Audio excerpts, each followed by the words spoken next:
नमस्कार साथियों। मेरा नाम मनोज है और आप देख रहे हैं दृश्य कला। दृश्य कला की सेशन में आज हम लोग जो बात करने वाले हैं वो है चालुक्य कालीन कला। चालुक्य कालीन कला, ठीक है। आज हम लोग इससे संबंधित बात करेंगे। हालांकि इससे पहले हम लोग गुप्तों के बारे में पढ़े हैं। उनके समय के जो आर्ट थे, है ना, उनके स्कल्पचर्स, टेम्पल्स और पेंटिंग्स, उनके सब के बारे में पढ़े हैं। एक चीज़ ध्यान दीजिएगा कि जिस समय गुप्त साम्राज्य उत्तर भारत में अपने काम को आगे बढ़ा रहा था, अपनी कलाकृतियों को या फिर अपने वंश में जो भी काम करा रहा था, जिस समय उसी समय जो है दक्षिण भारत में उसी के समकालीन चालुक्य वंश भी अपने काम को आगे बढ़ा रहा था। इस बात को थोड़ा सा ध्यान दीजिएगा। यानी कि हम कह सकते हैं कि इन लोगों के बाद, यानी कि वाकाटक भी जो भी थे, वाकाटक शासकों के बाद जो है दक्षिण भारत में चालुक्यों का उदय होता है। इस बात को थोड़ा ध्यान दीजिएगा। तो यहीं पर थोड़ा सा जिक्र करते हैं कि इनका जो समय है ना, चालुक्यों का, वो है 550 से लेकर के 755 ईस्वी, ठीक है। ये इनका समय है। और कहाँ पर है, कहाँ पर ये लोग विद्यमान थे? ये दक्षिण भारत में थे। दक्षिण भारत, दक्षिण भारत में कहाँ? कर्नाटक, ठीक है, कर्नाटक में। तो चलिए इनके बारे में थोड़ा सा एक डिटेल अध्ययन करते हैं कि आखिर चालुक्यकालीन है क्या। देखिए, इस वंश का जो महान राजा था वो मंगलेश था, ठीक है, जो कि कलाओं का महान संरक्षक था। लेकिन ऐसा नहीं है, इससे पहले जो है, मंगलेश से पहले, जैसे कि इसमें अगर हम महान कला संरक्षकों की बात करते हैं तो एक नाम आता है पुलकेशियन। पुलकेशियन पुलकेशियन प्रथम कह सकते हैं। फिर दूसरा जो नाम आता है कीर्तिवर्मन।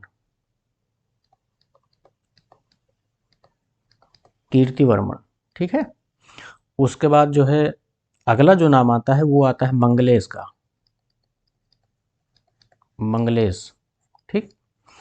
उसके बाद जो अगला नाम आता है वो पुलकेशियन द्वितीय का आता है, पुलकेशियन द्वितीय, ठीक।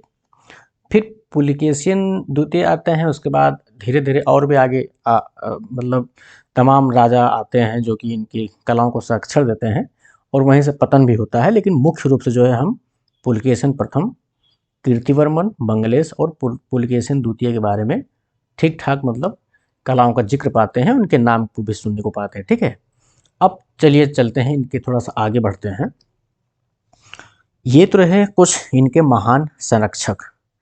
अब ध्यान दीजिएगा कि जो बादामी गुफाएं हैं वो जो है कर्नाटक के बागलकोट जिला में है, ठीक है। इस बात को भी थोड़ा ध्यान दीजिएगा, हालांकि अभी आगे पढ़ेंगे। और ये जो है, जो गुफाएं हैं, बादामी नामक जगह में स्थित हैं, ठीक है। पहले इन लोगों ने ऐहोल, बादामी, पट्टडकल को राजधानी बनाया था। यानी किसने? चालुक्यों ने। इस बात को थोड़ा ध्यान दीजिएगा कि इनके चालुक्यों ने पहले पहले किसको राजधानी बनाया? ऐहोल को बनाया, ऐहोल, ठीक। फिर उसके बाद जो है बादामी को राजधानी बनाया। फिर उसके बाद जो है पट्टडकल को राजधानी अपना बनाया, पट्टडकल। इतना ध्यान दीजिएगा। यानी कि हम कह सकते हैं कि इनके जो प्रमुख केंद्र थे, एक तो ऐहोल था, बादामी था और पट्टडकल। कह सकते हैं कि ये जो है तीनों इनके प्रमुख केंद्र थे। इन्हीं तीनों जगहों के बारे में हम लोग को पढ़ना है। इन्हीं के ऐहोल के टेम्पल्स और स्कल्पचर्स के बारे में पढ़ना है, बादामी के भी टेम्पल्स एंड स्कल्पचर्स के बारे में पढ़ना है, उसके बाद जो है पट्टडकल के भी बारे में पढ़ना है, ठीक है। चलिए, ये थोड़ा सा ऊपरी बात हो गया। उसके बाद जो दूसरी बात है, ये जो गुफाएं हैं ना, ये स्थानीय बलुआ पत्थर में मतलब बनाए गए हैं, यानी कि बने हुए हैं। कह सकते हैं कि स्थानीय मुलायमदार बलुआ पत्थर, मुलायम बलुआ पत्थर, बलुआ पत्थर मतलब क्या बनी हुई हैं गुफाएं। ठीक है, इस बात को भी थोड़ा ध्यान दीजिएगा। देखिए टॉपिक तो कोई भी टॉपिक हो थोड़ा सा बड़ा होता है, लेंदी होता है, लेकिन अगर उसमें से कुछ चीज़ें मेन पॉइंट पुट अप किया जाए जो इस एग्ज़ाम में पूछे जाते हैं तो वही बेहतर होगा, क्योंकि हम लोग को एग्ज़ाम ही सिर्फ और सिर्फ क्रैक करना है। बात समझ रहे हैं? तो इतना समय नहीं रहता है किसी के पास पूरा जो है लेंदी चीज़ें पढ़े। हालांकि मेरा काम है कि 5-6 बुकों से मैं रेफरेंस लेता हूँ, उसमें से छाँटता हूँ, उसके बाद मैं आप लोग के सामने पेश करता हूँ, तो ये मेरा काम है। लेकिन आप तक पहुँचाने का रीज़न यही है कि आप तक जो है ईज़ी से ईज़ी रूप में कैसे मैं उस बात को पहुँचा सकूँ, तो यही है मेरा काम। तो आप लोग सिर्फ़ और सिर्फ इसी मेन पॉइंट को नोट करिएगा जो कि एग्ज़ाम में पूछे जाते हैं। और श्योर 100% है कि जो भी मैं लाइन नोट करता हूँ, जो भी बोलता हूँ, वो हमेशा कहीं न कहीं पूछे जाते हैं किसी भी एग्ज़ाम में। इस बात को थोड़ा ध्यान दीजिएगा। अब ध्यान दीजिएगा कि बादामी गुफ़ा में यानी कि बादामी हम क्या कह सकते हैं कि जो चालुक्य वंशीय जितने भी गुफ़ाएँ प्राप्त हुई हैं, मंदिरें प्राप्त हुई हैं, उनमें 2 धर्मों से जो है स्कल्पचर्स या पेंटिंग्स देखने को मिलते हैं। जैसे कि एक तो है हिंदू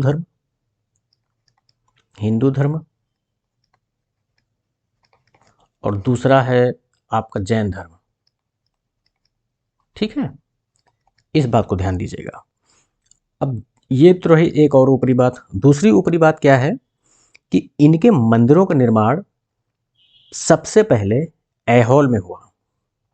यानी कि मंदिरों का निर्माण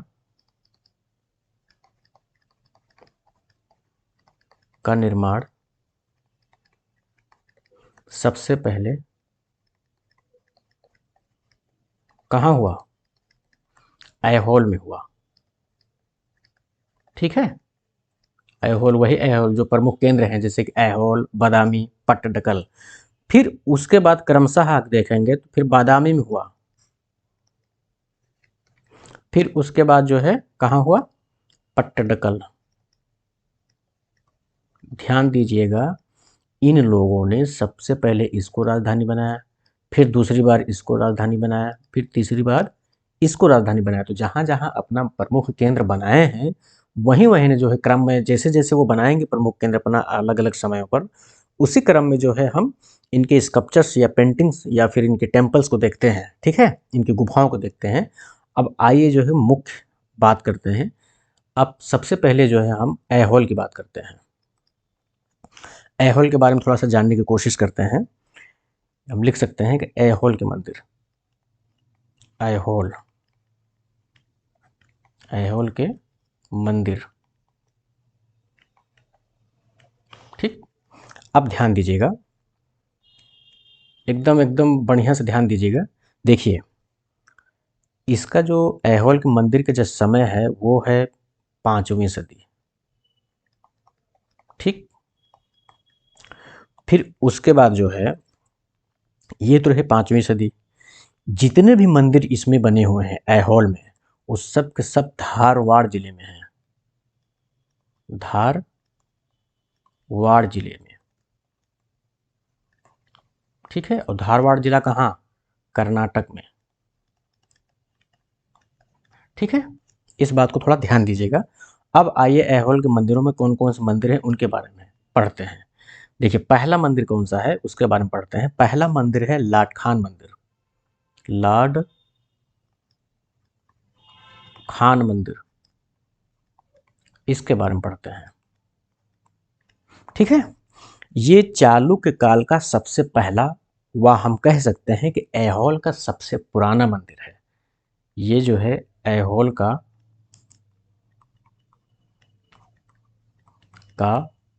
सबसे पुराना मंदिर है। ठीक, इस बात को ध्यान दीजिएगा। अब एक चीज़ और देखिए कि ये जो मंदिर है ना, ये वैष्णव धर्म से संबंधित है। वैष्णव धर्म,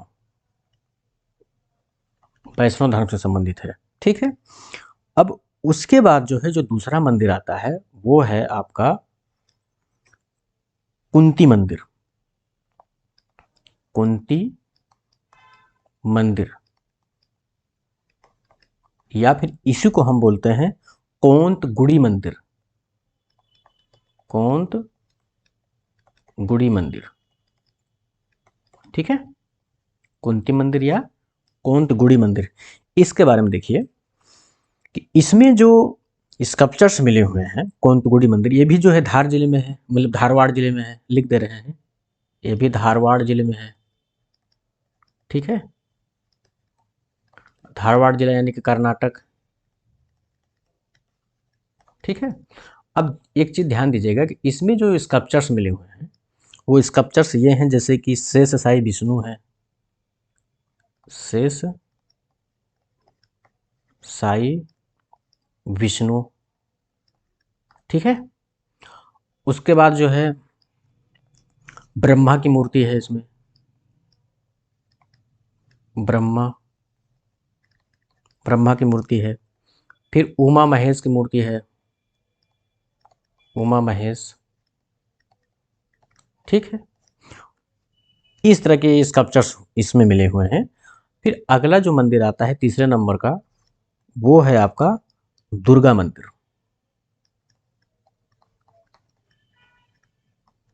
दुर्गा मंदिर, ठीक है। अब देखिए दुर्गा मंदिर में क्या है, इसमें बहुत फेमस स्कल्पचर है जिसका नाम है महिषासुर मर्दिनी। महिषासुर मर्दिनी, ये भी जो है वही धारवाड़ जिले में है, धारवाड़ जिला कर्नाटक।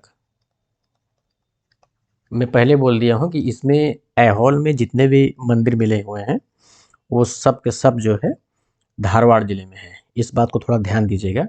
फिर एक मंदिर और आता है जो फेमस है, वो भी थोड़ा सा चौथे नंबर का, जिसका नाम है रावण फाड़ी। रावण फाड़ी गुफा, इसको गुफा, ये गुफा है रावण फाड़ी गुफा, ये है, ठीक है। अब उसके बाद जो है ये तो रहे तीन प्रमुख केंद्रों में एक प्रमुख केंद्र है जिसका नाम था ऐहोल। अब जो दूसरा प्रमुख केंद्र है उसका नाम है बादामी। बादामी के बारे में थोड़ा सा जानने की कोशिश करते हैं, बादामी, ठीक है, ध्यान दीजिएगा, बादामी के बारे में थोड़ा सा जानने की कोशिश करते हैं। देखिए बादामी थोड़ा सा फेमस भी है और इसके जो कहानी है थोड़ा वो लंबे चौड़े हैं, उनके बारे में थोड़ा सा चित्रकला व मूर्तिकला के दृष्टिकोण से ही हम लोग बात करते हैं, ज़्यादा बेहतर होगा, ताकि जो है एक ही यानी समग्र वीडियो में, मतलब एक ही बार में सारा चीज़ हम लोग का कवर हो जाए। अब एक चीज़ ध्यान दीजिएगा, ये जो बादामी गुफा है ना, ये कर्नाटक के बागलकोट जिले में है, यानी कि बागलकोट जिला, कर्नाटक राज्य, ठीक है। अब देखिए इसका जो निर्माण करवाया है ना, इस गुफा का मंगलेश ने करवाया है, मंगलेश ने करवाया है, ठीक। यहाँ पर जो है यानी कि इसका जो समय काल है, इस गुफा का समय काल है वो है 6वीं से 7वीं सदी, 6वीं से 7वीं सदी। चलिए ये बात हो गया। यहाँ पर 4 गुफाएं हैं गुरु, 4 गुफाएं, ठीक है। अब इन 4 गुफाओं में जैसे कि 4 गुफाएं हैं तो अलग अलग धर्म से संबंधित है। अब देखिए कौन कौन से धर्म से संबंधित है। इसमें जो है जो पहली गुफा है ना, पहली गुफा, ये शैव धर्म से संबंधित है। उसके बाद जो दूसरी गुफा है, यानी कि दूसरी व तीसरी, ये वैष्णव धर्म से संबंधित है, ठीक है। उसके बाद जो चौथी गुफा है, चौथी गुफा,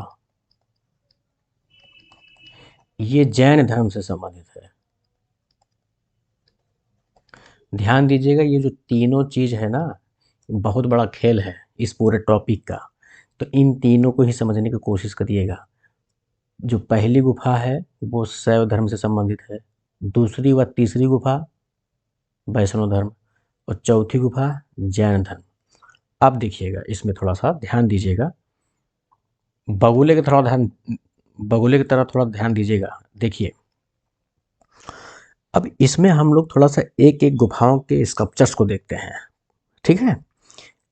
इसमें जो पहली गुफा है, यानी कि पहली गुफा हम देख रहे हैं, लिख दे रहे हैं पहली गुफा। इसमें एक स्कल्पचर बना हुआ है जिसका नाम है अर्धनारीश्वर, अर्धनारीश्वर। दूसरा है नाग मूर्तियां, ठीक है। उसके बाद एक है शिव नटेश,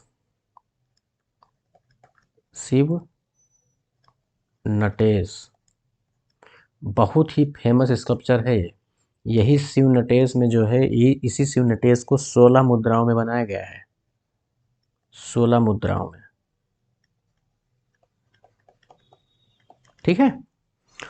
फिर एक स्कल्पचर और मिला है जिसका नाम है कल्याण सुंदर, ये भी बहुत फेमस है, कल्याण सुंदर।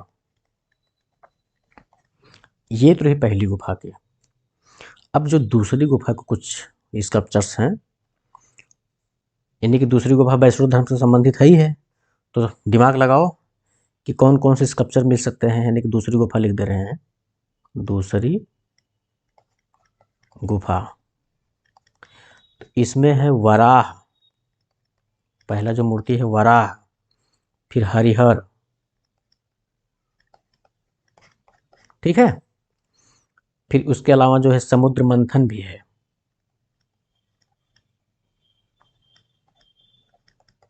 समुद्र मंथन, कृष्ण लीला। अब दिमाग घूम रहा होगा कि वैष्णव धर्म से संबंधित है तो कृष्ण भगवान कहाँ से आ गए। अरे मेरे लल्ले, भगवान विष्णु के ही रूप हैं, अवतार हैं कृष्ण, ठीक है। इस बात को थोड़ा ध्यान दीजिएगा। अगला है जो तीसरी गुफा है, दूसरी व तीसरी गुफा से संबंधित तो हो गया, दूसरी व तीसरी गुफा इसी में देख लेते हैं, दूसरी गुफा व तीसरी गुफा एक ही बात है। अब थोड़ा सा जो है चौथी गुफा के बारे में देखते हैं, इसके बारे में देखते हैं, चौथी गुफा के बारे में। ये तो पता ही है कि जैन धर्म से संबंधित है। अब जब जैन धर्म से संबंधित है तो वहाँ बुद्ध और शिव थोड़ी ना मिलेंगे, वहाँ पार्श्वनाथ मिलेंगे आपको। पार्श्वनाथ की मूर्ति है, महावीर स्वामी की मूर्ति है, ठीक है। महावीर स्वामी, बाहुबली की मूर्ति है इसमें, बाहुबली, ठीक। इस तरह की कुछ चीज़ें हैं। अब थोड़ा सा और इनके बारे में पढ़ते हैं, बहुत अच्छा चीज़ है। कभी कभी सवाल पूछा जाता है कि आखिर बादामी गुफा की खोज किसने की भाई। ये सारी चीज़ तो ठीक है, ये अलग बात है कि गुफा है और ये इतनी गुफाएं हैं, स्कल्पचर्स हैं, जो भी हैं। देखिए, पहले बताया गया है कि ब्राह्मण धर्म संबंधी उपलब्ध प्राचीनतम भित्ति चित्र बादामी से ही मिलते हैं। पहले क्या बताया गया है, शायद पहली बार बताया जा रहा है, ध्यान दीजिएगा कि इससे पहले हम लोग जो भी पढ़े हैं, जैसे कि बाघ पढ़े हैं तो वो बौद्ध धर्म, फिर उससे पहले जो है हम लोग पढ़े हैं अजंता, बौद्ध धर्म, फिर उससे और पहले जो पढ़े हैं, है ना, जैसे कि मौर्य सुंग कुषाण जो भी है। लेकिन भित्ति चित्र के मामले में कहीं आपको ब्राह्मण धर्म से संबंधित भित्ति चित्र मिले हैं, तो वहाँ उत्तर आता है नहीं। तो इस बात को ध्यान दीजिएगा कि जो बादामी गुफा है, यानी कि चालुक्यकालीन गुफा जो बादामी है, उसी गुफा से ब्राह्मण धर्म से संबंधित भित्ति चित्रकला मिलने प्रारंभ हो जाते हैं।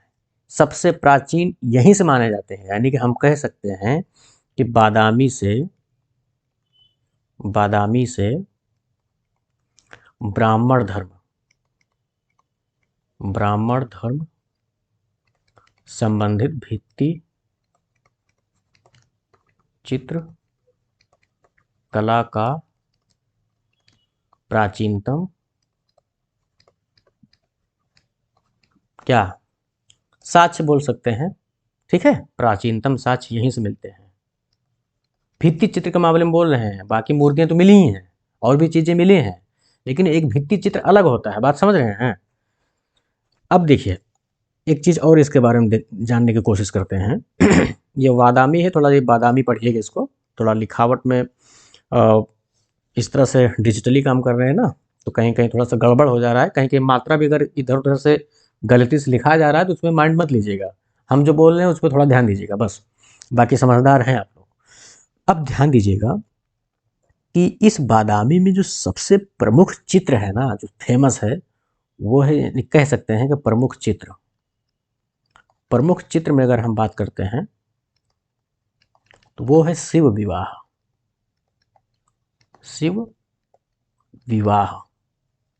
ठीक है, इस बात को थोड़ा ध्यान दीजिएगा। उसके बाद सवाल बहुत पूछा जाता है कि भाई बादामी गुफा की खोज किसने की। तो इसकी जो खोज की थी वो स्टेला क्रेमनिस ने की थी। कब की थी? 1924 में। कह सकते हैं इसकी खोज 1924 में स्टेला क्रैमरिस ने की। ठीक है, इस बात को थोड़ा ध्यान दीजिएगा। फिर उसके बाद एक लोग का और जिक्र आता है, बहुत फेमस है वो, कार्ल खंडालवाला का जिक्र आता है। कहा जाता है कि कार्ल खंडालवाला ने, लिख दे रहे हैं, कार्ल खंडालवाला, ये डा है। ठीक है, कार्ल खंडालवाला ने 1938 में ठीक है, अपनी पुस्तक, यानी कि इनकी पुस्तक, एक नाम है जिसका, इनकी पुस्तक का नाम है Indian sculpture and painting. Indian sculpture and painting. ठीक है, ये इनकी बुक है। अब ध्यान दीजिएगा कि वर्ष 1938 ईस्वी में अपनी पुस्तक इंडियन स्कल्पचर एंड पेंटिंग में, ठीक है, बादामी के रंगीन चित्रों को मुंबई में प्रकाशित किया था। किसने? कार्ल खंडालवाला ने। कहां पर प्रकाशित किया था? मुंबई में। इस बात को ध्यान दीजिएगा। सवाल खूब पूछा जाता है इससे संबंधित। सवाल तो हर एक लाइन से पूछे जाते हैं। इसमें संक्षिप्त में मेन पॉइंट बात कर रहा हूं।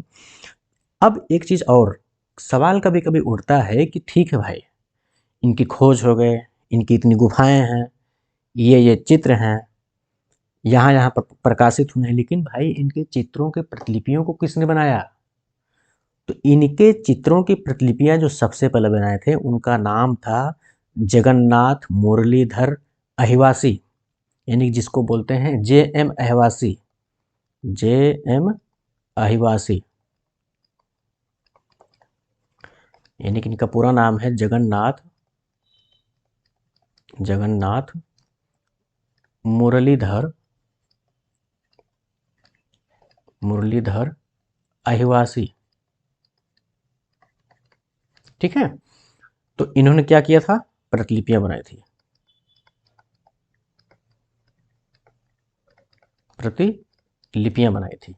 ठीक, ये तो रहे कुछ खास बादामी के बारे में, यानी कि बादामी में कितनी गुफाएं हैं, किस किस धर्म से संबंधित उसमें स्कल्पचर्स और पेंटिंग्स मिले हैं, है ना। अलग अलग गुफाएं किस किस धर्म से संबंधित है ना। इस तरह से किसने खोज की, किसने प्रतिलिपियां बनाई, इस तरह की चीजें थी। अब जो लास्ट केंद्र बचता है उस पे बात करते हैं, यानी कि पट्टडकल पे आते हैं। पट्टडकल, ठीक है, इसके बारे में थोड़ा चर्चा करते हैं। पता ही है कर्नाटक की बात ही हो रही है। इसमें जो प्रमुख मंदिर हैं, सिर्फ और सिर्फ 2 मंदिरों के बारे में जिक्र कर रहे हैं जो कि फेमस हैं दोनों। एक तो है पापनाथ मंदिर, पापनाथ मंदिर। ध्यान दीजिएगा कि चालुक्यों की ये तीसरी राजधानी थी, लिख दे रहे हैं तीसरी राजधानी थी।